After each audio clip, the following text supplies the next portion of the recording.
I've broken down these details in such a way that they'll leave you shocked. And trust me, you'll only understand the full theory if you watch till the very end. Because what I uncovered while piecing together Ant-Man and the Wasp, Quantumania, and its connection to Avengers.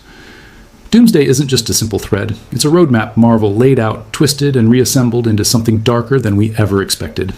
Welcome back, everyone. This is MovieCast. I've been waiting for the right moment to dive into this one, because the breadcrumbs Marvel left in Quantumania are way more important than most fans give them credit for. Today, I'm going to take you through how Ant-Man's third outing, despite being messy, uneven, and even controversial in some ways, still ends up being a cornerstone for what might become the most dangerous chapter of the MCU, Avengers Doomsday. Now, I'll be honest, Quantumania didn't land the way Marvel hoped. It was supposed to be Kang the Conqueror's coming out party, his big villainous debut that would echo Thanos' slow burn rise. But instead, fans walked out of theaters asking, "That's it? Ant-Man beat the guy we're supposed to be terrified of?" The tonal clash was hard to ignore. Scott Lang, our everyman Avenger, a lovable goofball and a dad trying to keep life together, was suddenly asked to carry the weight of introducing Marvel's next Endgame villain. From the jump, it felt off. How does a guy known for stealing Baskin-Robbins ice cream cakes end up as the narrative entry point to the most dangerous conqueror in the multiverse? But if we dig past the surface, Marvel's choice starts to make sense. Scott's ordinariness, his vulnerability, even his comedic reputation, all of that actually plays into how the MCU sets up Doom later on. It's not about Scott being the guy who defeats Kang. It's about Scott being the one who survives Kang, and how that survival makes him the unexpected witness to a bigger threat looming on the horizon. Let's rewind to how Quantumania begins, because the opening is more important than people realize.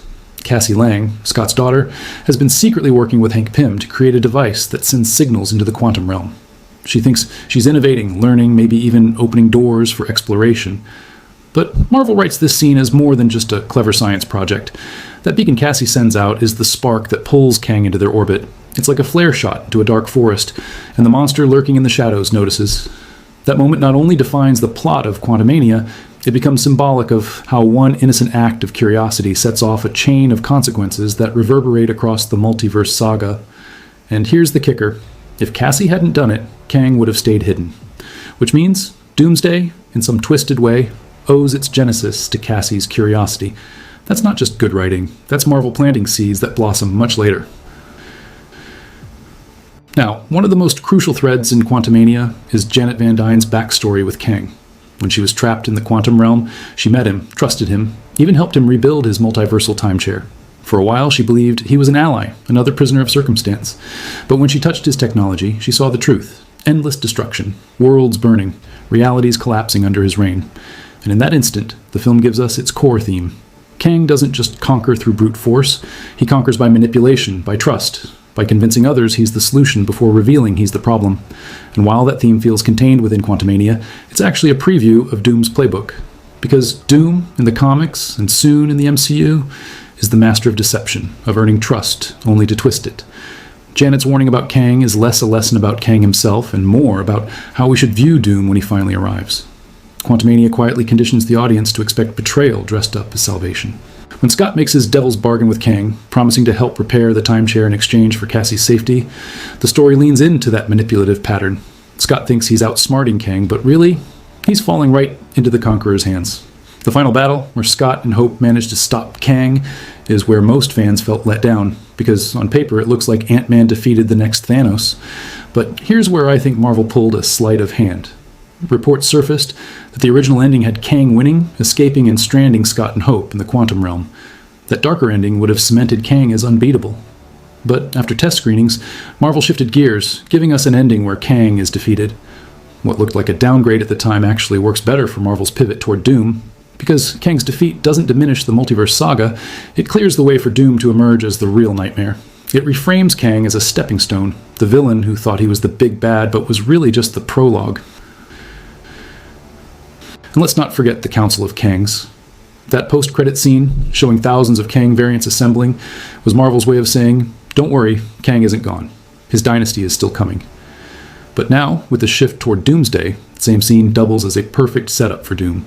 Imagine if Doom's introduction in Avengers Doomsday involves him dismantling that council, either on-screen or off. What better way to prove his dominance than wiping out the infinite army of Kangs who were supposed to terrify us? It's poetic. Kang warned Scott that if he didn't escape, everyone would die. That line, once seen as Kang's arrogance, now transforms into prophecy. Because maybe Kang wasn't wrong, maybe he just didn't realize he was foreshadowing doom. And this brings me to the genius move Marvel pulled with Robert Downey Jr., returning not as Iron Man, but as Dr. Doom. That single casting twist reframes everything. Imagine the Avengers, still grieving Tony Stark, when suddenly a man with Tony's face walks in, claiming to have destroyed the Kang Council. Scott, having fought Kang, could vouch for part of the story. That credibility would make it easier for Doom to manipulate the team to slip past their defenses by exploiting their trust in Tony's memory. And again, without Quantumania, that wouldn't work. Scott's survival, Kang's warning, and the Council reveal all combine into the perfect setup for Doom's long con. Quantumania might not have delivered the villain showcase we expected, but it quietly built the scaffolding Marvel needs for Avengers Doomsday. When I think about where Quantumania left us, it's almost like Marvel deliberately created a vacuum. Kang the Conqueror was supposed to step into Thanos' shoes, but instead, he became the villain who warned us of a bigger danger and then vanished. That absence matters, because in storytelling, when you remove a threat the audience expects, the replacement has to be far more terrifying. And that's where Doom slides in. The beauty of this pivot is that it doesn't erase Kang, it reframes him as a false summit. The climb toward Doomsday isn't about Kang's dynasty anymore, it's about how his dynasty collapses. And Doom is the one standing tall when the dust settles. This isn't sloppy writing. It's Marvel taking a detour that, whether intentional or reactive, actually strengthens the story by shifting focus onto a villain who doesn't just conquer time, he rewrites destiny itself. To see how that shift works, we need to look closely at the quantum realm, because that entire setting isn't just a weird subatomic playground. It's Marvel's most important narrative device for moving between realities, timelines, and even universes. In Quantumania, Janet describes the quantum realm as being outside of space and time, a place where cause and effect doesn't behave the way it should. That language is crucial because it makes the quantum realm a narrative backdoor. It's the perfect hiding place for Kang. Yes, but it's also the stage where Doom can make his first real move. Think about it. Doom isn't just a villain who wants to rule Earth. He's a character obsessed with mastering science, magic, and destiny. What better way to establish him than to reveal he's been studying the quantum realm all along? Maybe even manipulating events that brought Scott and Cassie into Kang's path. If Marvel chooses to retroactively tie Doom's hand to Quantumania's beacon, suddenly that film shifts from an awkward Kang detour to the opening act of Doom's master plan. Another detail fans overlook is how the quantum realm visuals mirror certain comic book depictions of Battleworld, the stitched-together universe Doom rules during Secret Wars. Look closely at the floating landscapes, the fractured pieces of cities, the multicolored skies. All of that feels like concept art for the kind of reality Doom would bend to his will. Marvel rarely does things by accident. When they invest so heavily in visual language, it's usually because they're planting imagery that will pay off later. I wouldn't be surprised if Doomsday reveals that what we saw in Quantumania wasn't just Kang's kingdom, but fragments of universes Doom himself had already been testing on. That idea not only elevates Doom's presence, but also reframes Quantumania as a story about how fragile the multiverse already was before Doom made his grand entrance. The Council of Kangs is where this theory gets its sharpest teeth. In the comics, Doom despises any rival who threatens his vision of order, and variant councils are the ultimate form of chaos.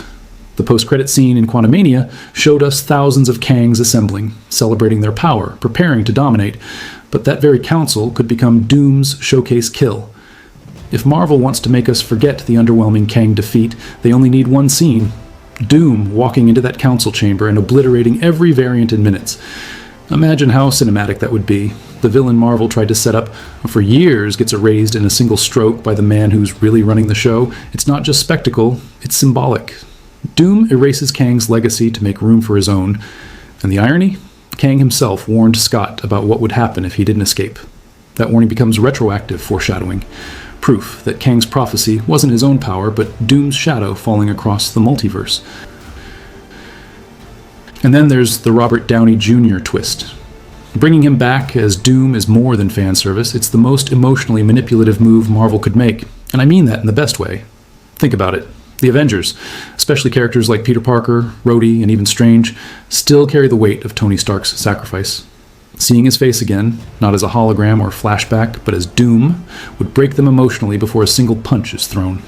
That's Doom's greatest weapon. Not his armor, not his magic, but his ability to destabilize the people who stand against him.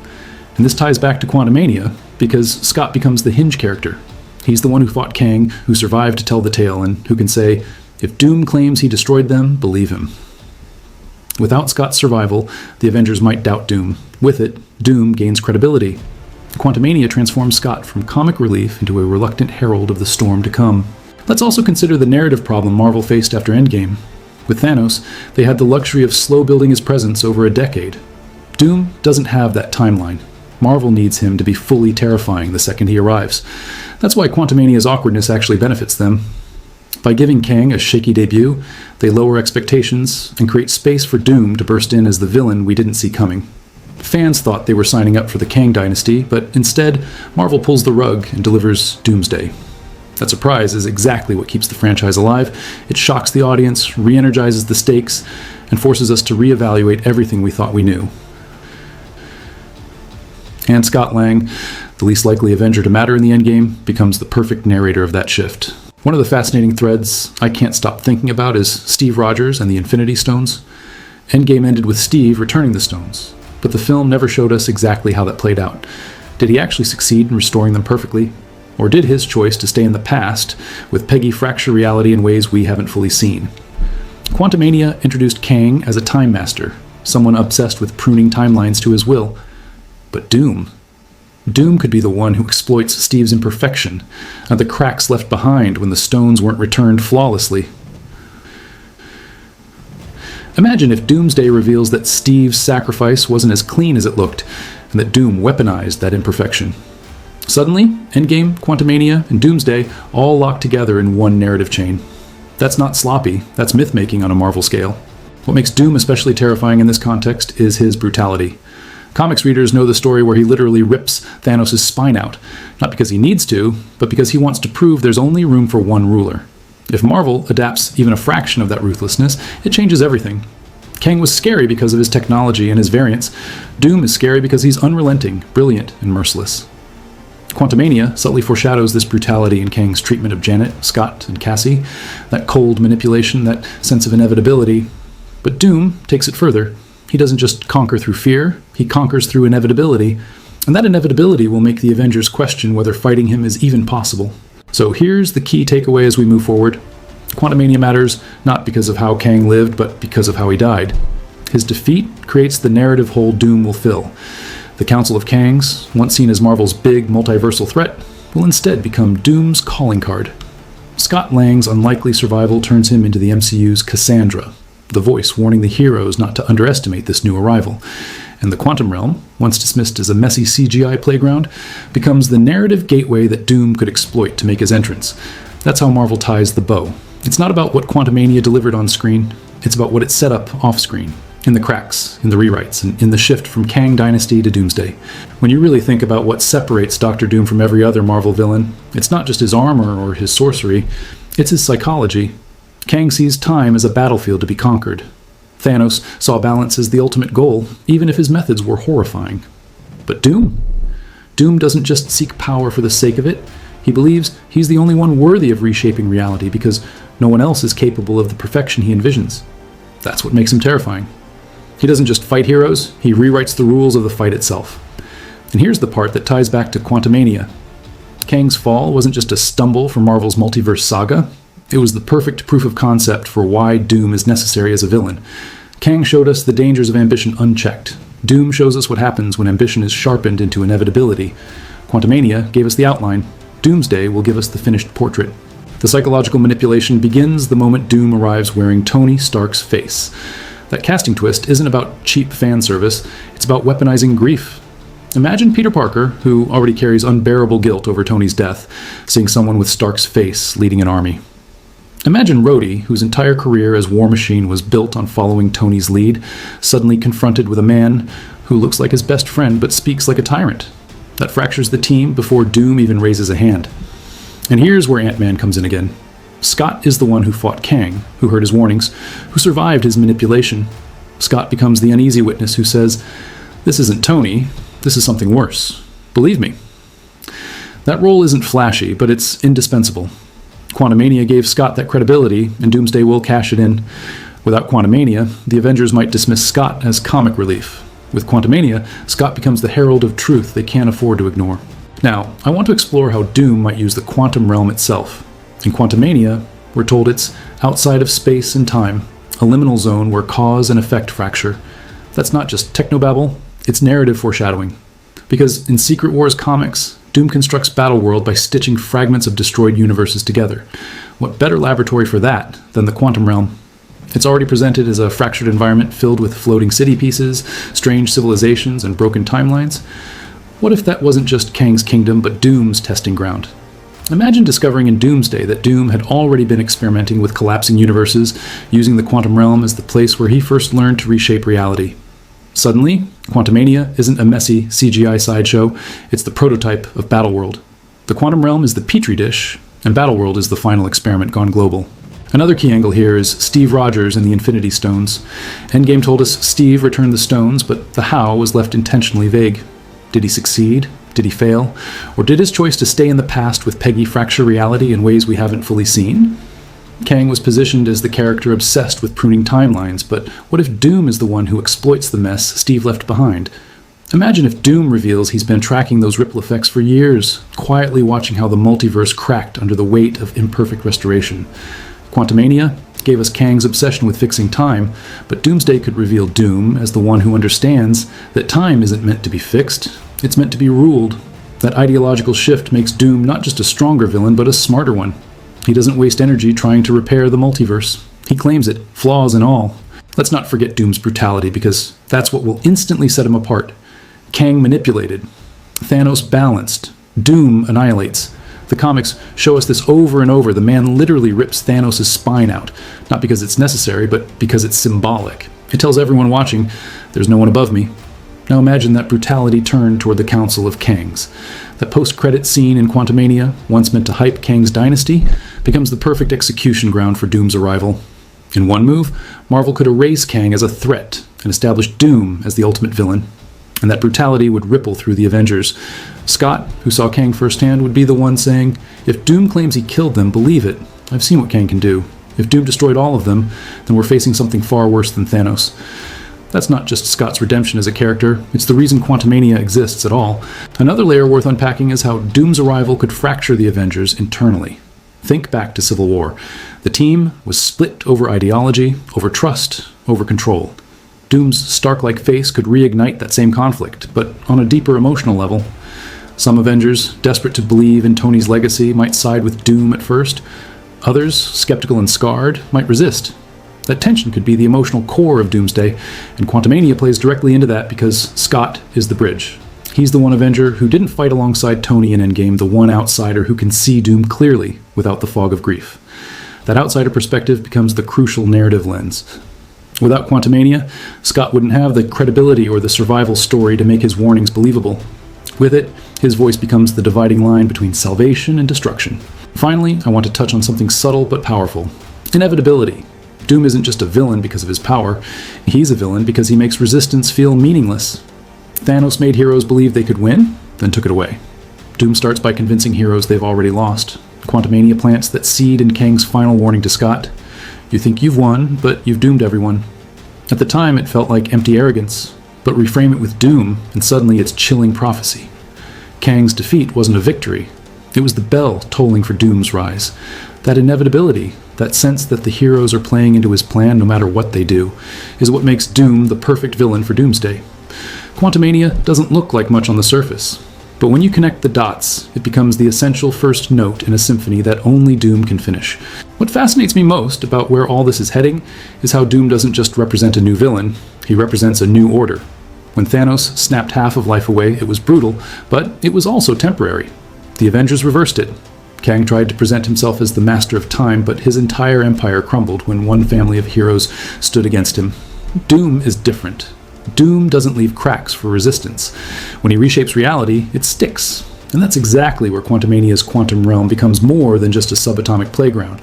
It's the prototype of Doom's dominion. The fractured cities, the floating lands, the bizarre civilizations, all of them foreshadow Battleworld. In fact, it's not hard to imagine Marvel later revealing that Doom had his eyes on the quantum realm long before Scott and Cassie stumbled in. What looked like Kang's kingdom might secretly have been Doom's testing ground. And when Avengers Doomsday begins, that testing ground becomes a full-blown weapon. a stitched-together multiverse where Doom is the architect and the Avengers are merely players on his board. The key to making this work on screen is emotional conflict, and Doom's Tony Stark-like face is the ultimate wedge. Think about how raw the Avengers still are. They lost Natasha, they lost Tony, they lost Steve. Their leadership is fractured, their morale is fragile. Now imagine Doom walking in, wearing Robert Downey Jr.'s face, claiming he's here to fix what Kang broke. Some heroes, maybe Peter Parker, maybe Rhodey, would want to believe it's really Tony, or at least a version of him. Others, like Strange or Scott, would recognize the manipulation instantly. That split isn't just a repeat of Civil War, it's worse. Civil War was about ideology. Doomsday is about grief. It's about trust so broken it can't be repaired. Quantumania sets the stage for this beautifully because it gave Scott credibility. Without his testimony about Kang's manipulation and destruction, Doom's arrival might go unchallenged. With Scott, the Avengers are forced into a brutal choice. Follow the ghost of Tony, or listen to the least likely Avenger, the man who once robbed a Baskin-Robbins. That tension is dynamite for storytelling. Let's talk about inevitability, because Doom thrives on it. Kang promised inevitability but was defeated. Doom makes inevitability real. The best villains don't just fight the heroes, they make the heroes believe they've already lost. Quantumania hinted at this in Kang's warning to Scott, that defeating him would doom everyone. At the time, it felt hollow, but recontextualized under Doom, it becomes chilling prophecy. Kang wasn't the storm, he was the thunderclap before the storm. Doom embodies inevitability in a way Thanos never did. When he builds Battleworld, the Avengers won't be trying to prevent destruction. They'll be trying to survive inside the destruction that's already been written. That's why Doom terrifies me more than Kang ever could. He doesn't just break worlds, he remakes them in his image. Now, one of the most interesting threads Marvel could pull on is Steve Rogers and the Infinity Stones. Endgame told us Steve returned them, but the details were left vague for a reason. If even one stone wasn't restored perfectly, the ripple effects could fracture the multiverse. Kang was obsessed with pruning timelines, but what if Doom is the one who seizes on those imperfections? Imagine Doomsday revealing that Doom had been monitoring Steve's returns the whole time, studying the cracks, waiting for the perfect moment to exploit them. Suddenly, Steve's noble sacrifice becomes the trigger for Doom's dominion. And here's where Quantumania connects again. Kang's obsession with time chairs and pruned timelines becomes Doom's entry point. Kang was trying to fix reality. Doom will weaponize its flaws. That contrast is what makes Doom such a smarter villain. He doesn't waste time trying to heal a broken multiverse. He rules it broken. The Council of Kangs is the perfect stage for Doom's introduction. Quantumania left us with thousands of variants, each one seemingly unstoppable. But that army is also chaos incarnate. Ego stacked on ego. Ambition stacked on ambition. Doom thrives on order, but his kind of order. Absolute control. If Marvel really wants to prove Doom is untouchable, all they need is a single scene where the Council we were told to fear is annihilated in minutes. Doom doesn't just kill them, he erases their legacy. That erasure sends a message not only to the Avengers, but to us as the audience. Kang was never the real threat. Doom was always waiting, and that shift doesn't weaken the multiverse saga, it strengthens it by focusing all the chaos, all the missteps, all the narrative zigzags into one climactic confrontation. Now here's where things get personal. Doom isn't just about ruling worlds, he's about breaking heroes. That's why the Stark face matters so much. The Avengers are defined by grief. Every major phase has been built around loss. The loss of Coulson, the loss of Pietro, the loss of Tony and Natasha. Doom weaponizes that grief. He doesn't just fight the heroes physically, he destabilizes them emotionally. And Scott Lang, the unlikely survivor of Quantumania, becomes the voice no one wants to hear but everyone needs. He's the one saying, I saw what Kang could do. Doom is worse. That testimony forces the Avengers into their most vulnerable state yet. It forces them to confront not just Doom, but the possibility that they've been mourning the wrong man. Finally, let's touch on the quantum realm as a narrative device. It's more than just a backdrop. It's Marvel's sandbox for rewriting the rules of space and time. Quantumania showed us its bizarre physics and its fractured landscapes, but Doomsday could reveal its true purpose. It's the glue holding Battleworld together. When universes collide, they don't just smash apart, they need a binding agent. The quantum realm could be that glue, the liminal space Doom exploits to stitch fragments into one horrifying dominion. Quantumania gave us the visual vocabulary. Doomsday will give us the full picture. And when that picture is revealed, it will retroactively transform Quantumania from a disappointing sequel into the first chapter of Marvel's darkest story. When I step back and look at everything Marvel has done since Endgame, the through line is clear. The multiverse saga was never about Kang. It was always about building the stage for Doom. Quantumania was supposed to cement Kang as the ultimate threat, but his defeat at the hands of Ant-Man turned that plan into something else entirely. And honestly, I think that's better. Because now, Kang's death isn't an anticlimax, it's the setup. His fall leaves a vacuum, and in storytelling, vacuums demand to be filled. But Marvel isn't just filling that void with another villain. They're filling it with a villain who redefines inevitability. Kang warned Scott, "You think you've won, but you've doomed everyone." At the time, it felt like arrogance. In hindsight, it's prophecy. Kang's defeat didn't save the multiverse. It lit the fuse for doom. Think about the Council of Kangs. That mid-credit scene was Marvel's way of saying, don't worry, the threat is bigger than one Kang. But now, in light of Doomsday, it becomes the perfect sacrificial lamb. Imagine Doom's entrance framed by the destruction of that council. Thousands of Kang variants, each with powers and armies erased in minutes. The villain who once terrified us is now reduced to ash under Doom's gauntlet. That scene would do what Quantumania couldn't. Establish Doom instantly as the villain who makes Thanos look like a warm-up. And Scott Lang's survival from Quantumania is the key to making the Avengers believe it. He fought Kang. He saw what even one variant could do. If Doom claims to have destroyed them all, Scott becomes the reluctant witness who validates it. Without Scott, Doom's story might sound like propaganda. With Scott, it becomes undeniable. Now layer in Robert Downey Jr. returning, not as Iron Man, but as Doom. That's the emotional gut punch Marvel is going to use to break its heroes before the real fight even begins. Imagine Peter Parker seeing Tony's face again, only to realize it belongs to the man trying to enslave the multiverse. Imagine Rhodey, torn between disbelief and loyalty, struggling to separate memory from manipulation. That tension fractures the Avengers more than any ideological split ever could. And again, Quantumania is the reason this works. Scott, the everyman Avenger, the guy no one takes seriously, becomes the one who can see past the mask. He's the one saying, "That's not Tony, that's Doom." And if he says he killed Kang, believe him. That role is bigger than any punch Scott ever threw. It makes him the Cassandra of the multiverse saga, the voice of truth no one wants to hear. But Doom isn't just about breaking hearts. He's about breaking reality. And that's where the quantum realm comes full circle. Quantumania showed us its fractured physics, its floating lands, its distorted civilizations. That wasn't just Marvel's attempt at trippy visuals, it was foreshadowing. Because in the comics, Doom creates Battleworld by stitching fragments of universes into one patchwork dominion. The quantum realm is the prototype for that. It's the petri dish. It's the glue. Doomsday could reveal that Kang wasn't the true ruler of the quantum realm at all. He was squatting in Doom's laboratory. Every broken city we saw, every shard of reality floating in that void, was Doom's early experiment. Quantumania, in hindsight, becomes not Kang's story, but Doom's prologue. And here's where Steve Rogers re-enters the conversation. Endgame left us with the mystery of his stone returns. Did he restore them perfectly? Did his choice to stay with Peggy fracture the timeline in ways we haven't seen? Quantumania introduced Kang as the character obsessed with pruning timelines. But what if Doom is the one who actually benefits from Steve's imperfections? Picture this. Doomsday reveals Doom has been watching those cracks for years, waiting for the right moment to exploit them. Suddenly, Steve's noble sacrifice becomes the spark Doom uses to ignite his conquest. It reframes Endgame not as the final chapter, but as the flawed handoff that leads directly into Doomsday. Quantumania ties it together by showing us what happens when time is tampered with, when realities collide, when ambition manipulates.